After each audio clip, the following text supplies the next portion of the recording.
Hello again to all my viewers. Today, we will be looking at a horror film from 1987 titled A Nightmare on Elm Street 3, Dream Warriors. Be warned, there are spoilers ahead, so watch out and take care. Today's movie starts with an iconic film sequence that will be used by many other directors throughout the 1990s. We watch as a young girl, blonde, is crafting a paper mache model of a familiar house to the fans of the Nightmare series. She is blasting music when her mother barges into her room asking why she is still up at 1 a.m. When her mother is getting her into bed, Blonde tells her that she is still having those awful dreams. Her mother is too busy thinking about hormone time with the random man that she has downstairs. So she tells her daughter to get some sleep as she closes her bedroom door.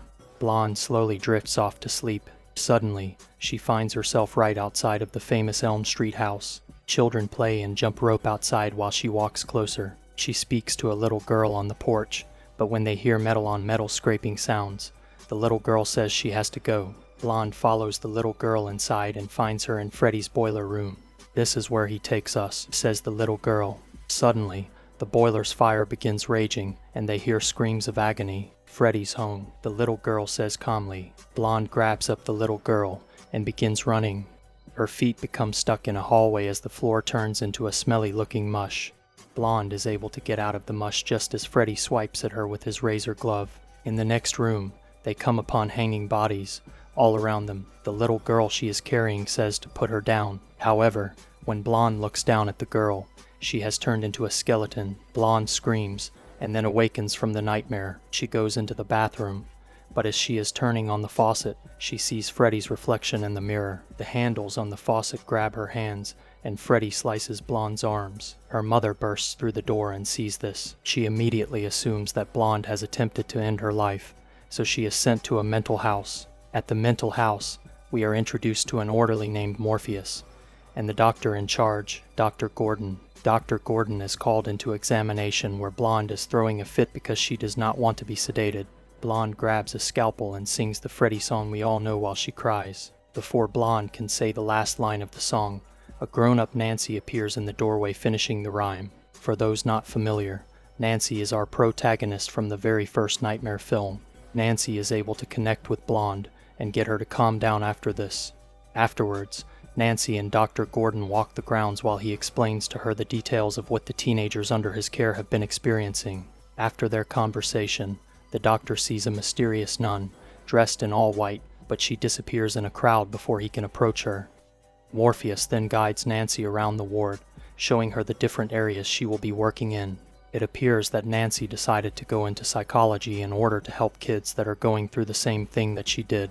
Nancy is then introduced to the teenagers that Freddy is currently after. The first guy is named Walker because he sleepwalks. The next teenager is named Kincaid. He is a beefy boy with very much strength. As they leave, we briefly see another one of the Dream Warriors, named Joey, helping the nurse that he has hormone fantasies about. Sick-faced tat, Joey. Nancy then heads to Blonde's house in order to pick some things up for her. We see that Blonde's mother has basically written her off, but she gets her just desserts later on, so don't worry about that. Back at the nut house, Blonde is laying in bed while she is yet again creating art of the Elm Street shack that Freddy inhabits. She dozes off for just a moment, but that is all Krueger needs to bring you into his world. A tricycle curiously rolls into her room by itself, leaving bloody tire tracks behind it. Blonde is frightened by this, so she gets up to leave the room, and the tricycle begins melting right in front of her. Just like that, she is suddenly back inside of Freddy's house. Blonde slowly creeps through the dark house. Suddenly, the lights are turned on, and something begins moving under the carpet. The chaos stops for a split second, until a huge snake-like creature with Freddy's face pops up through the floor right underneath Blonde. She screams for her life, calling out for Nancy. Somehow, Nancy is able to sense that Blonde is in trouble as she hears her faint screams. Nancy then passes out and is immediately pulled into Blonde's dream. She stabs the Freddy snake with a broken piece of glass, freeing Blonde from his jaws.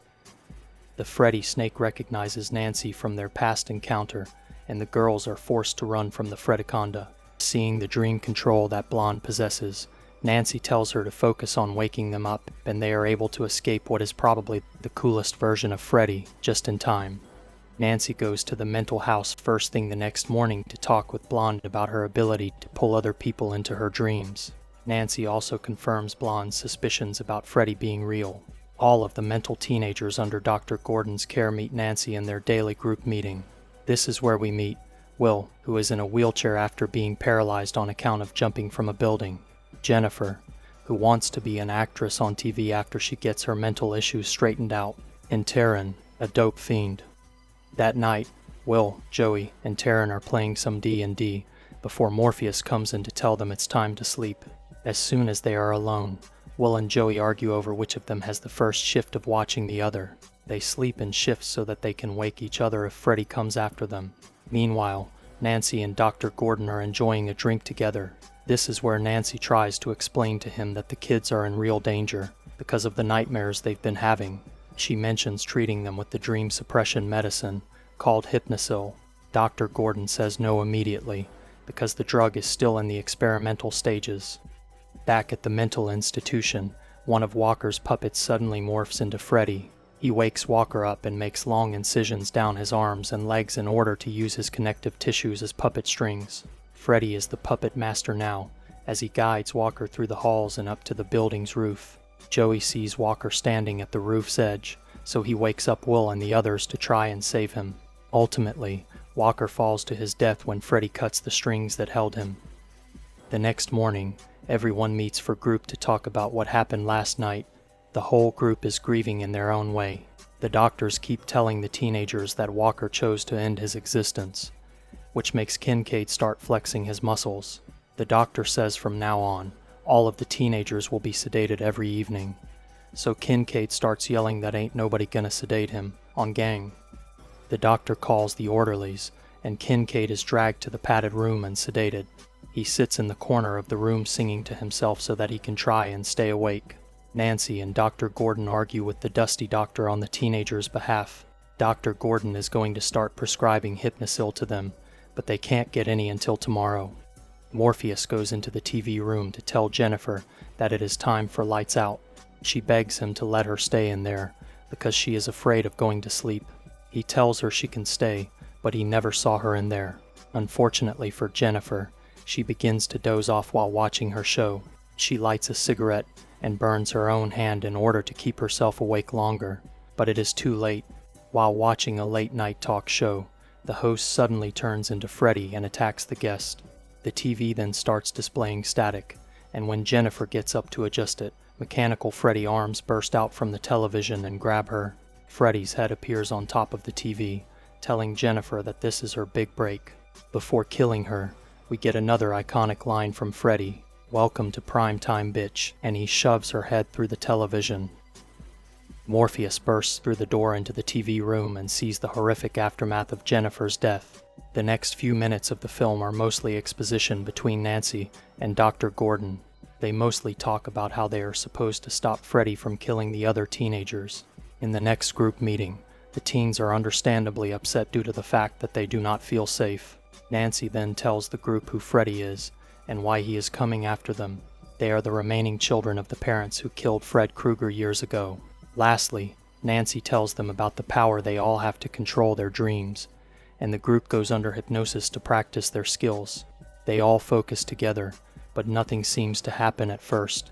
They take a break from the session, and Joey sees the nurse he's crushing on in the hallway. She smiles at him and motions for him to follow her into another room, so he quickly follows her. The nurse immediately begins hitting on Joey, telling him she likes him while leading him to sit down on the bed. Back in the group room, everyone realizes that they actually did fall asleep during the hypnosis as they watch the steel balls from the Newton pendulum suddenly start floating around the room. They briefly show off the powers they all possess in the dream world. Cutting back to Joey, the nurse asks him to unzip her dress, and he can't believe that he is about to play his first hormone game with a woman this hot. Unfortunately, the hot nurse turns evil as she starts shooting tongue ropes out of her mouth, securing Joey to the bed. In a horrifying twist, the nurse turns into Freddy, and besides fearing for his life, Joey is probably also questioning his sexuality as well. The mattress then falls out from under Joey, revealing a deep pit with fire at the bottom of it, all while Freddy laughs menacingly. Meanwhile, Back in the group meeting, the atmosphere turns dark and the group is frightened by all of the light bulbs exploding. "He's close," Blonde says as the whole group realizes that Freddy is in the building. Seeing that Joey has been missing for a while, Dr. Gordon tries to exit the room to find him, but is burned by the doorknob suddenly becoming red hot. The environment begins changing, and the walls start closing in on the group. Just before it seems like it may be the end for them, Nancy Pelosi enters the room, waking everyone and bringing them back to reality. Sadly, they find Joey lying unconscious on the floor and it seems like he has fallen into a coma. After this, Dr. Gordon and Nancy are fired from the mental house. While cleaning out his office, Dr. Gordon sees the same mysterious nun from earlier in the film. He enters an abandoned section of the hospital to find her. When he does find her, she tells him the story of why they shut this wing of the hospital down. In the 1940s, a young girl who worked at the hospital was accidentally locked inside over the holidays. She was subjected to unspeakable acts by the many criminally insane inmates being kept there. When they found her, she was just clinging to life, and she was pregnant. That girl's name was Amanda Kruger, the mother of Fred Kruger. The nun then explains that in order to lay Freddy to rest, his remains must be buried on hallowed ground.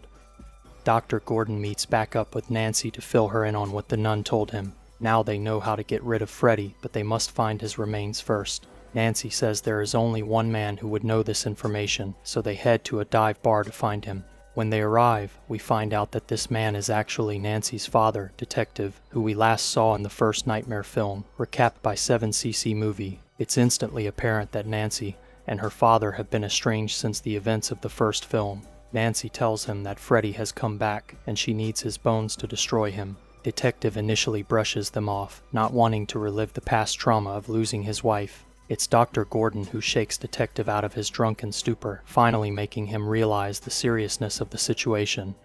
Nancy rushes back to the mental house because they have given Blonde sedatives which will make her unable to escape Freddy after she falls asleep. Morpheus stops her in the hallway, but he does allow her to say goodbye to the other teenagers. She tells them that they all have to go into the dream world together one more time. Meanwhile, Dr. Gordon and Detective are arriving at the old junkyard where the remains of Freddy were buried. While they are searching, Nancy and the rest of the teens hypnotize themselves and enter the dream world. They find Blonde, who is also asleep due to the sedatives they gave her. The group decides to start looking for Joey in order to wake him from the coma that Freddy put him in, but suddenly, Freddy's razors come slicing through the padded walls around them. Feathers are flying all around them until Blonde abruptly wakes up back in her home where we met her at the beginning of the film. She is confused at first until her mother comes into her room to tell her she has to get some rest. Blonde tells her mother that she had an awful dream, and we hear her date downstairs ask where the bourbon is at. She tries to reassure Blonde, but then she is pulled outside of the room and Freddy yells, "I said, where's the fucking bourbon?" He then severs the head of Blonde's mother, and while holding the head, it begins yelling at Blonde, blaming her for ruining everything in their lives. When Freddy tries to attack Blonde, she uses some of her dream kung fu to escape him, and she then finds herself inside of the dreaded Elm Street house. Meanwhile, the other teens are separated and must face off against Freddy by themselves. This is where we get to see their powers in full while they fight for their lives. Taryn is first, and finds herself in a dark alleyway. She is sporting her punk rock look with 2 switchblade knives at the ready. She meets Freddy in the middle of the alley, and they both start swinging their blades. It looks like Taryn has the upper hand, but then Freddy uses her addiction against her, revealing his fingers have turned into hypodermic needles full of Walter White's best. Taryn's track marks start to do that thing that baby birds do with their mouths when they are hungry, and Freddy stabs his needle fingers into her arms, killing her. Will is next up, and Freddy uses a wheelchair full of blades to intimidate him. After getting knocked down, he transforms into his wizard master form and blasts the chair with his magic. Full of confidence, he sprints towards Freddy while hitting him with magic, but Freddy quickly grabs him and plunges his razor glove into Will's chest. Freddy doesn't believe in fairy tales. After this, we cut back to Blonde, who has been looking for her friends in Freddy's realm. She finds Nancy and Kincaid, and the trio descends further into the dream to save Joey.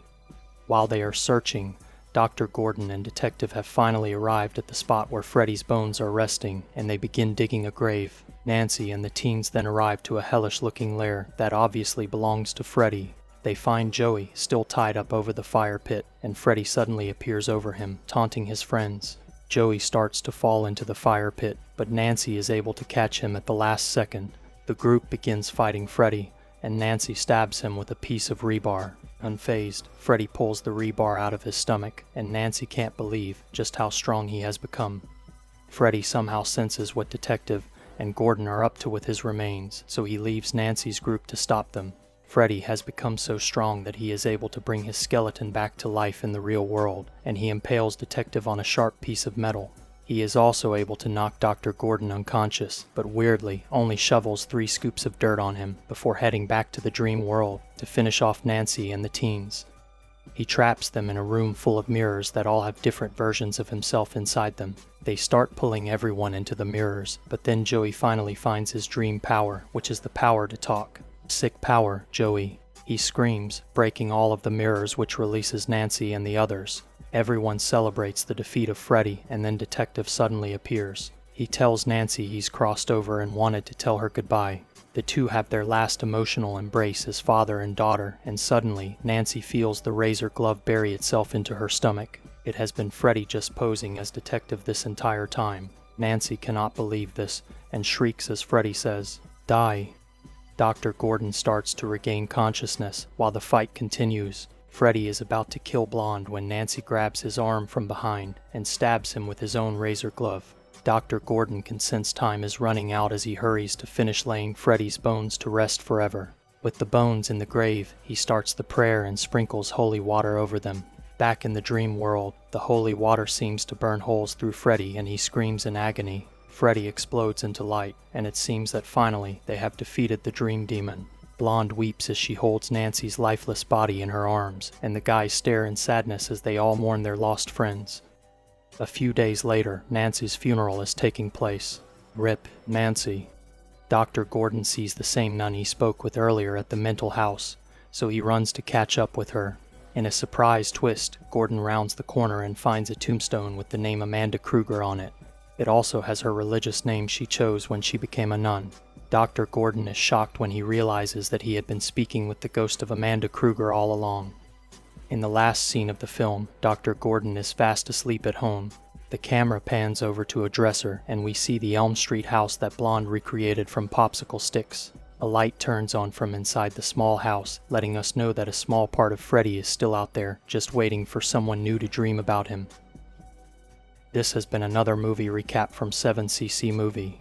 If you enjoyed this recap and want more like it, consider leaving a like and subscribing to the channel. Leave a comment letting me know which movies you'd like to see next. Cheers, Yodi Gang.